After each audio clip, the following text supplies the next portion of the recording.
Hi, I'm Patu from freefincal, and if you're looking for inspiration to start investing and get your money management in order, then here are three uh, different ways. Personally, in my opinion, which is which many people think silly, I think common sense is the best inspiration. If common sense doesn't motivate you to start investing or to invest more for your financial goals or to have a goal in the first place, then nothing much else will. But then that's me. So the first is a reader story by a woman investor. We don't have much of that in freefincal, and I'm delighted that this person has achieved financial independence along with her spouse at the age of 35. So she has shared her lessons and the journey in the post. I'll link it here and also in the description below. Please do read that.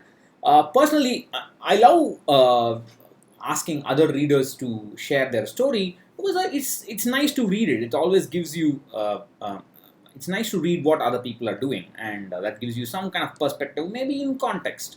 But I don't need other people's stories to inspire me. I think that way of thinking, excuse me, is wrong. I think everything is with us. I've always been telling you all the answers lie within us, all the solutions lie within us. We are just not looking hard enough. We can't just be. I mean, how I don't see why we need something else external to motivate us. But that's me. Don't listen to me. I'm stupid. So that's the first thing which has been published. You read that. The second thing is what is known as The Strangest Secret by Earl Nightingale. Now, this is the first motivational tape, and this was recorded in 1957. This is a record, the old, the what do you call, the LP player record, I think. And this gave birth to the motivational, inspirational industry. Today, the most popular book from this segment is Rich Dad Poor Dad. But don't forget about Rich Dad Poor Dad. Watch this about 35 minutes, 40 minutes tape. It's available on YouTube. You can see that Earl Nightingale's Strangest Secret. If you type that, you should be able to get 2 or 3 videos on YouTube. It's an audio recording. It's fantastic. I actually learned about it from an MLM marketer talk. I was listening to an MLM marketer talk, and he was talking about this and how we should be rich, why we should be rich, and so on. But forget that. We don't need to become MLM marketers. But I think this tells you the reason for having a proper goal and investing enough and managing money better, have a purpose in life. In fact, one of the three of the best quotes are here. If you go to search for Earl Nightingale, three of the best quotes from the tape are here. My favorite quote is this: "Success is the progressive realization of a worthy goal or ideal." And when I heard that, I was like, "Wow, that's a wavelength match." And it was like bulbs glowing up. The second is people with goals succeed because they know where they're going, and you become what you think about. And this is something I've also talked about. We have to believe that we will be rich. We will be multi-crorepati. We have to think like a rich person, and then work towards that. And that's what it is. If you want motivation, then it's a great thing. You can actually, I think all these MLM marketers say listen to it every day. It's not a bad idea. Listen to it every day. It's actually good. It's very therapeutic. So that's the second one. The third one is my own brand of motivation and inspiration, what you call the Excel sheet. So I'm going to show you yet another retirement planning calculation, and this is a slightly different one. You can always tweak it, and I have many people ask me how I got into freefincal, how I got into doing all this. I spent almost the entire 2011. The year 2011 was full of every little bit of free time I had. I was making Excel sheets for myself. They were just for myself. I'm making sheets like this. Can I invest enough? Am I making a mistake? Will I be able to achieve my goals? Naturally, in 2011, my income was here. The amount I had to invest was there. But gradually, if you keep at it, and with some luck and mainly discipline and focus, it will come and it will be like that. So you have to keep at it. The problem today is people look at a retirement calculator and say, "Oh, I will never be rich. I can never invest in a. Only rich people will become financially independent." Boo hoo hoo. Oh, for God's sake! Stop being a crybaby. People who whinge will never get anything done. Of course, yes, it's a fact that you need money to invest. You need money to become financially independent. But there's nothing stopping us from becoming financially independent. And there's no race here. That person got financially independent at 35. We can become financially independent at 55, which is more than enough. So there's no race. Who is going to give you somebody waiting to give you an award? Oh, he's become financially independent. Let's give him an award. Nobody. It's a personal thing. There's no. It's going to cost a little more time. So we have to keep at it, and that's not what we're doing. So what I've done here is we're going to look at a 30-year-old guy with 6 lakhs of annual expenses, somewhat reasonable, 50,000 a month. I'm going to take inflation at 6%, and what I've done new here is for 5 years I take 6% inflation, and in the 6th year, that's 5 years, right? 5 years I take 6%, and the 6th year I make it 8%, just to account for a little bit of lifestyle change, lifestyle inflation, lifestyle creep, whatever you want to call it. And I've been doing that all the way down from age 30 all the way down to age 85. We will assume that the person will die at age 85. He or she better die. We will assume that the retirement is 55. So the income will stop at 55 and the withdrawals will begin from the retirement corpus. And we are going to take an investment initially of 25%. The annual investment, including EPF, PPF, mandatory deductions, including what you invest in stocks, equity mutual funds, bonds, FDs, whatever, for retirement, is 25% of the expenses, annual expenses. We're just going to assume 25% of the annual expenses, and for this kind of inflation.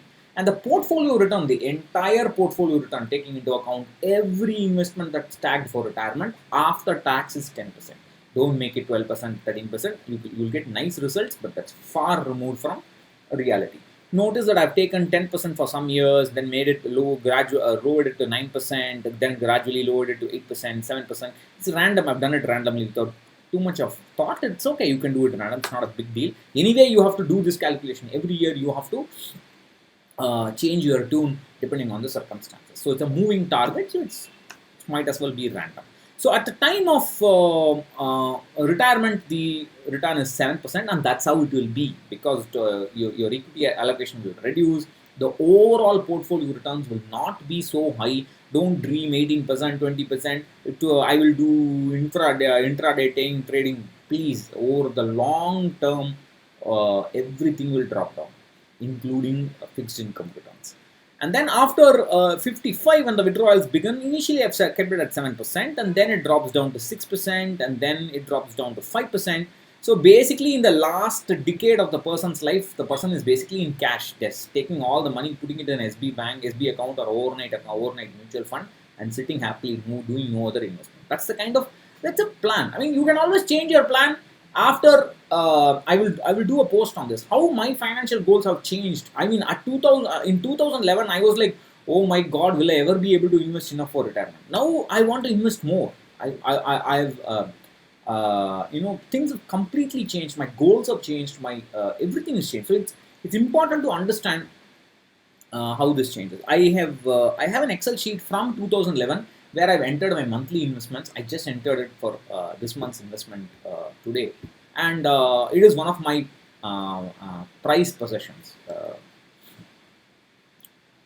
Alright, so that's the portfolio return. Then you can see the withdrawals will start from age 56 onwards, and they will go on. So the moment the person, the day after the 55th birthday, the withdrawals will start, and the withdrawals will keep going up to age 85. Notice that the amount withdrawn is exactly equal to the expenses at that age. So the expenses, and we are assuming post-tax return, so taxation is already taken care of. So this is the year start corpus. The year start corpus at age 30, the corpus is 0, and then that's the year end corpus. The year start corpus goes down, and you can see we start withdrawing, and then you can see here it starts decreasing, and so on. Notice that the corpus becomes negative at age 64. Within 10 years, If you are investing only 25% of your monthly expenses each year, you will run out of money within 5 years, 6 years, 7 years, 10 years, whatever. So that is not enough. We need to invest more. I am not talking about financial independence and early retirement. I am not talking about early retirement. I am talking about normal retirement, financial independence. We should have an acronym for that. What do we call it? NRFI, whatever, something like that. FINR, whatever. So we'll call it FINR. So that's 25%. Now the question is, how much, what is the, people are always asking, what is the ideal strategy? What is the ideal investment amount? It's so, God, it's so childish. You have to grow up. All right, let's find out for this.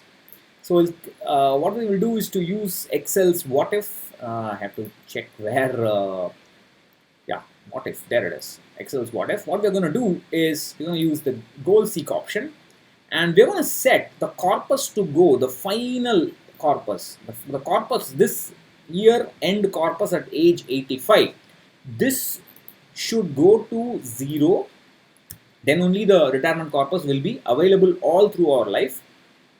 And we're going to change this cell. That is, we're going to change the amount we invest each month. And we click that, and notice that we have to invest 92%. So let me just plot this. If I scan, plotting in Excel can be painful sometimes. Sorry, I'm switching computers. It's painful.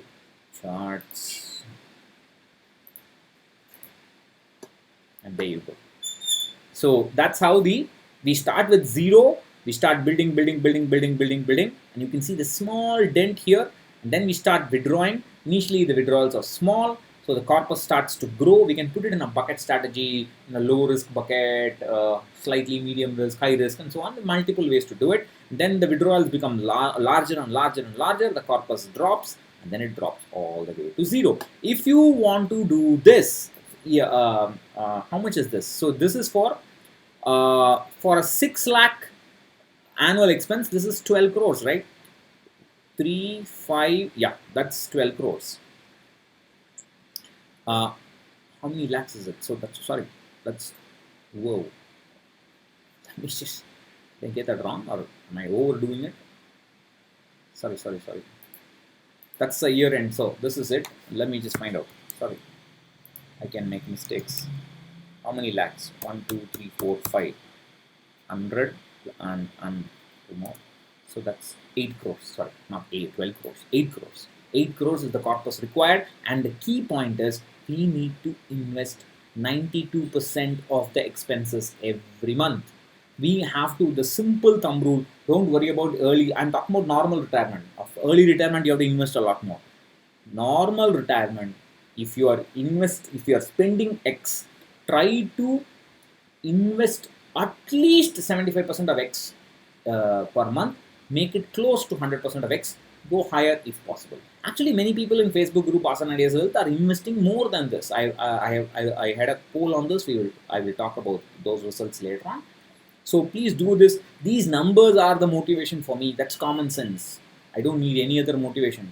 I am in deep shit. I have to get started. That's how I think. Well, there are all kinds in the world. So, bye-bye.